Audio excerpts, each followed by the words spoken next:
弟兄姐妹平安，张博士竭诚为主团队侍奉版7月24号主题，他的本性和我们的动机。今天默想马太福音5章20节，你们的义若不胜于文士与法利赛人的义，断不能进天国。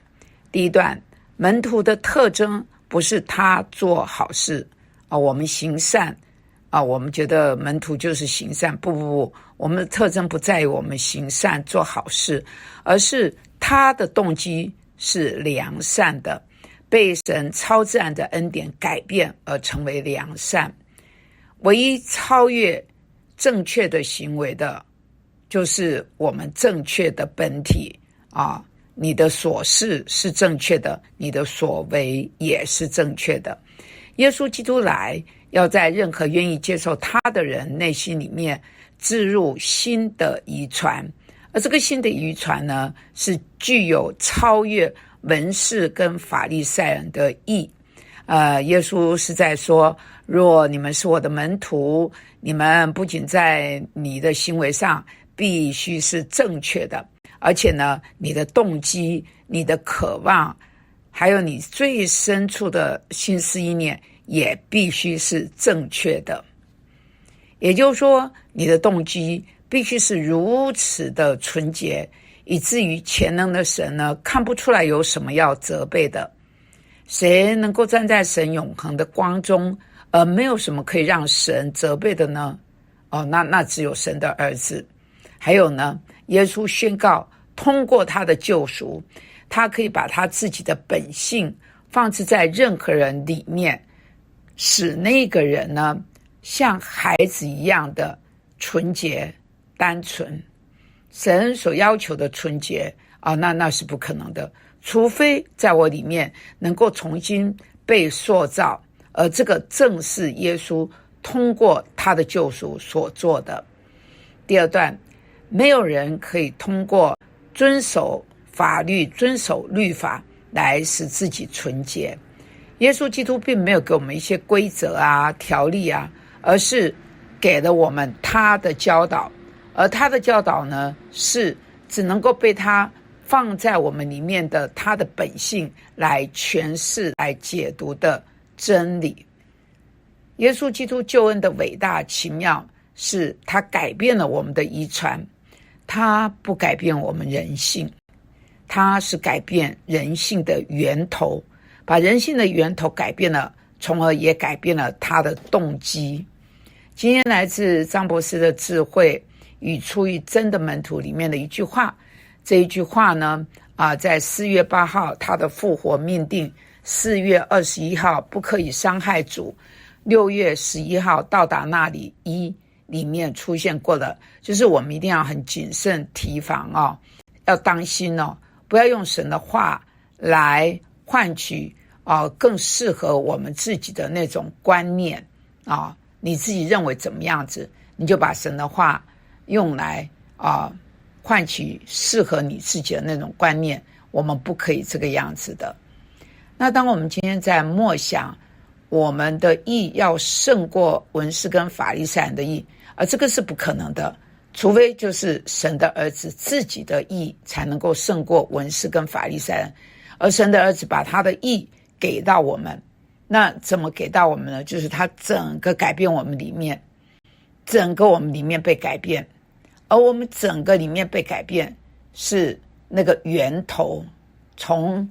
内心发出来的那个源头。所以我们那个源头，我们内心我们本身的所事，如果是正确的、对的、良善的，当然我们出来我们的所为也是正确的、良善的。因此我们今天在思考我们是主耶稣的门徒的时候，重要的就是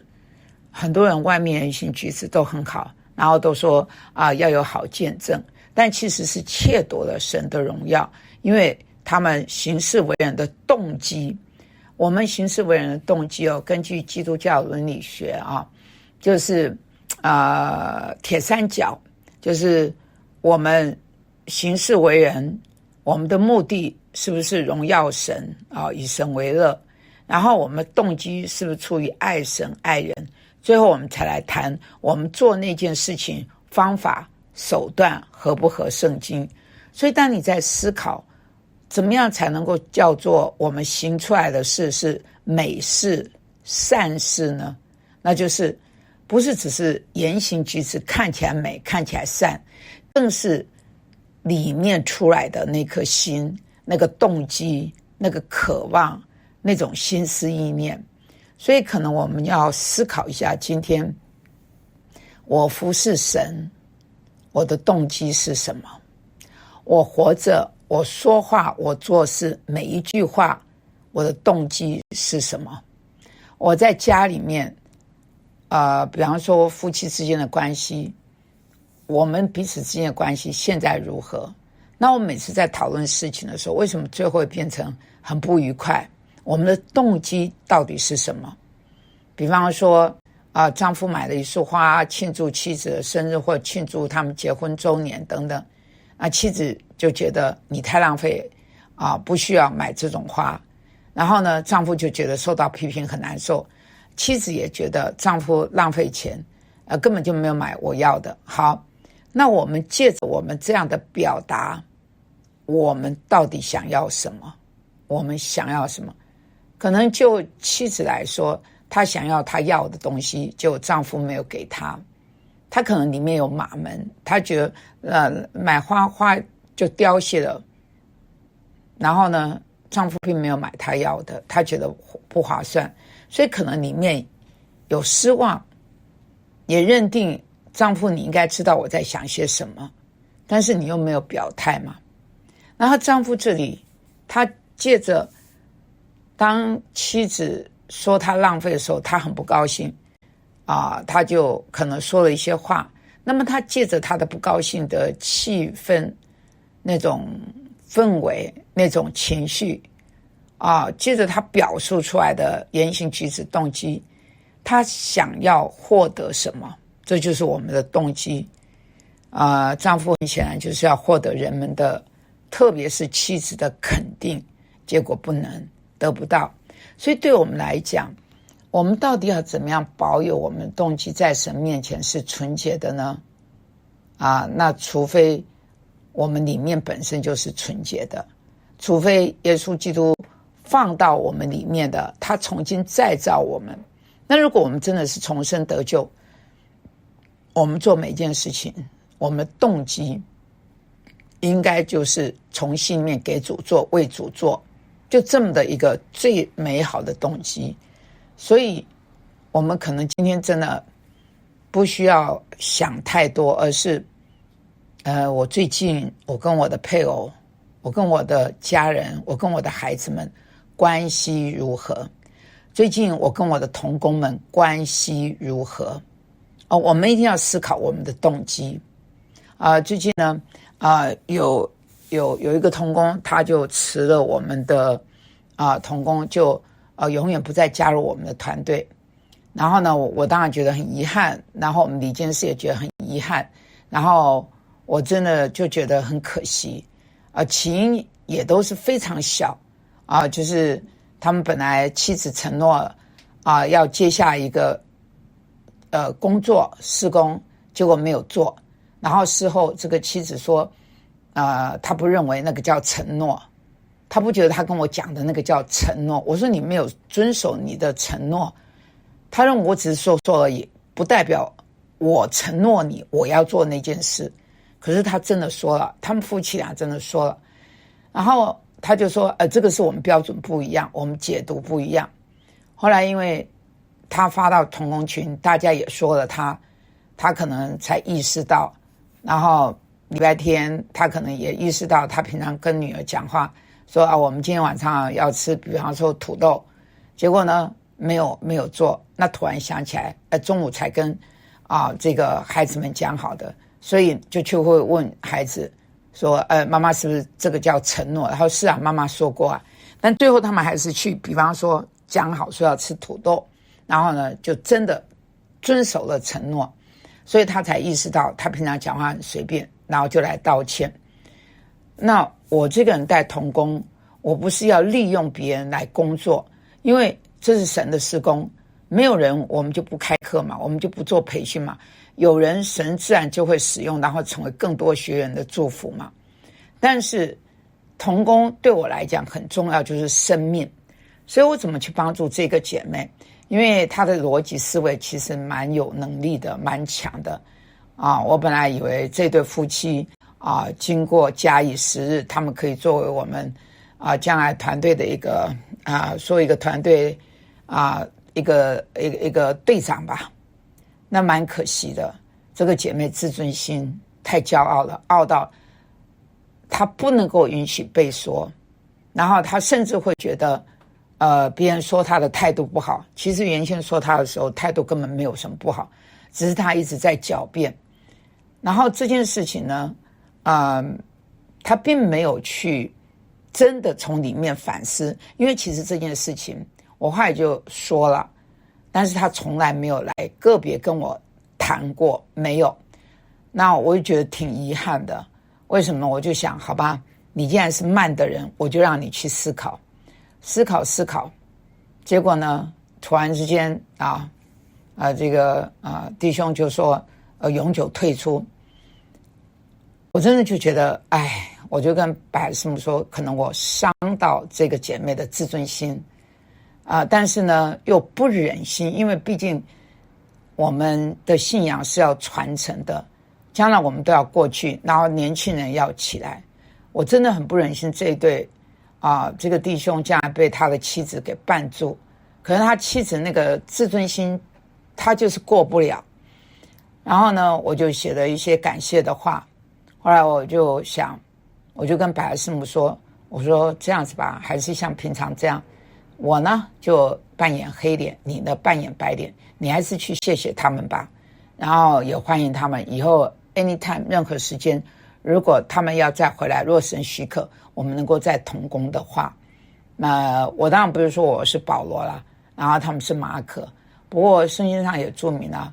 当初马可那保罗就不愿意带他，可是后来可能马可真的是生命改变了，所以后来保罗又让马可跟他一起来配搭同工，我觉得这是很美的。那我也不期望说他们能够明白我的心，但是呢在神面前我的动机就这么简单，就是你是我的同工，我不利用你好像只能做事，你生命里面有可责之处，我再怎么样就像要带自己的孩子，自己的真的是血缘的姐妹弟兄，我就是要把你引到基督面前。可惜失败了，引得不好做得不好。但是呢我会思考，就是他现在退了，不管是为什么原因退了当然我们都知道这也神许可，但我就觉得挺可惜的。我倒不是说我没有资格门徒训练他们不是，就觉得说不出来，就是一种遗憾，一种可惜吧，一种心疼吧。但是呢这种东西也强迫不来，对吧？同工之间人家不要被你来门徒训练，人家就是不愿意，人家就是觉得你也不怎么样，你有什么资格来带我？那我们这种就是我们这种怎么讲呢但是呢当我的心就像孩子一样单纯纯洁的时候，我可以过得了神的那一关，然后神要我们放手的时候我就放手。我不是要做的多么的美，让人家觉得我外面做的很棒，可能我外面做的一点都不棒，我就跟百合师母说，可能真的我对他这种是伤到他了那他愿意我们给他自尊，给他面子。可是从以前20-30年前自北往南大家都讲要跟李老师同工，做李老师的小跟班的一定要具备以下条件，其中一个就是那该死的自尊心必须死掉。那对他们来讲，这种文化水平高的大学毕业的人真的要他自尊心死掉很难。然后当我在看这些的时候，我就发现其实这些人他们自认为很爱主，其实没有，真的离开神的标准太远了。但不代表说他们不能被神改变。但可能就代表我不是那个可以改变被神使用来改变他们的人，所以呢，只能够在神面前反思我自己。只要我的动机是良善的，那我也愿意我外面的行为是正确的。但很可惜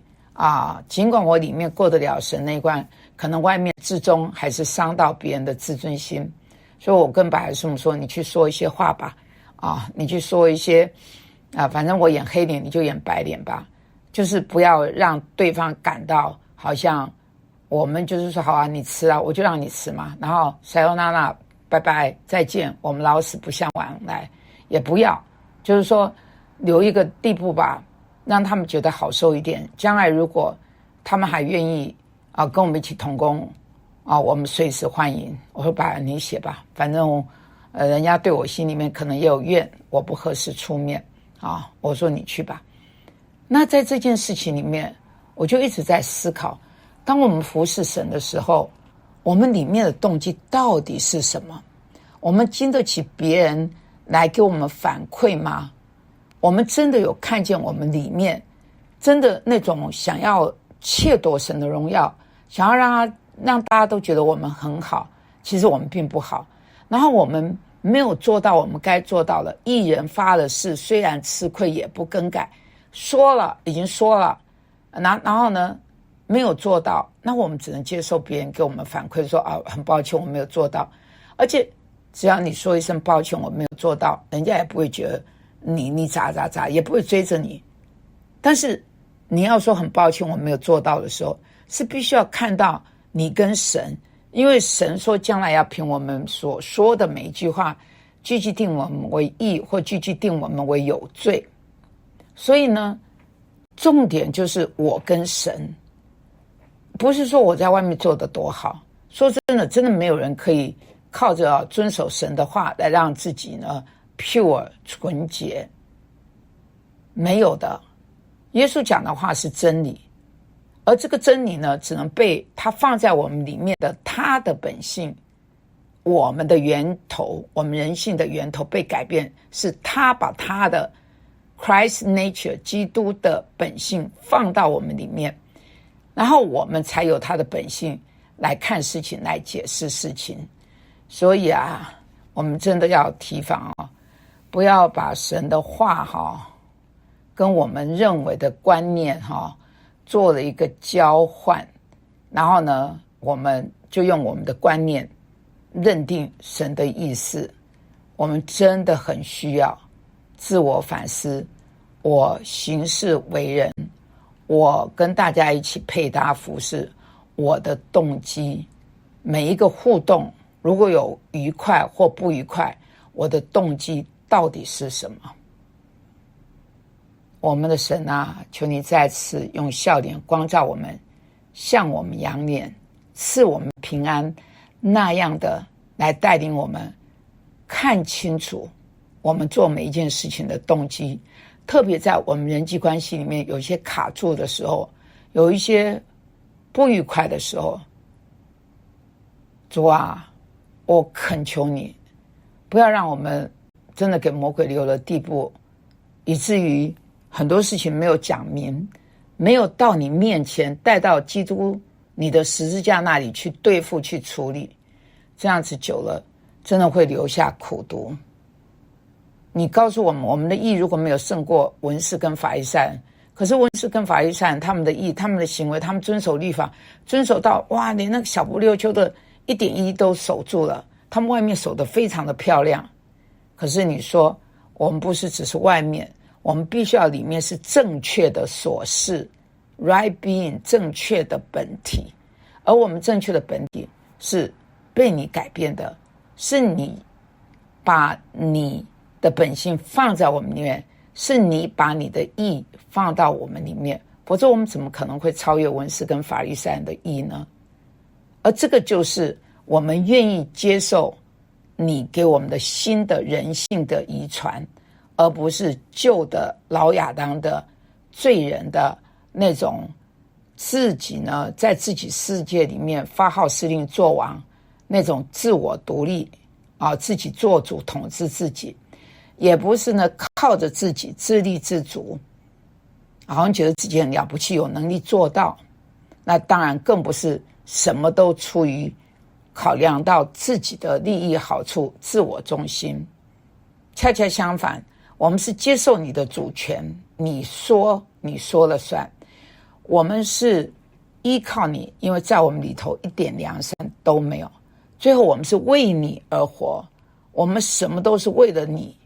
而不是为我们自己。因此我们的动机做的任何一件事情才真的是能够荣耀你。因此我的主，我的神啊，请你再一次就在今天，你亲自差遣你真理的保惠师，借着今天灵修的内容，你来光照我们，让我们里面有耶稣基督那新的那个义的那个习性在我们里面。我们真的能够反思，到底这一周最近我的人际关系如何，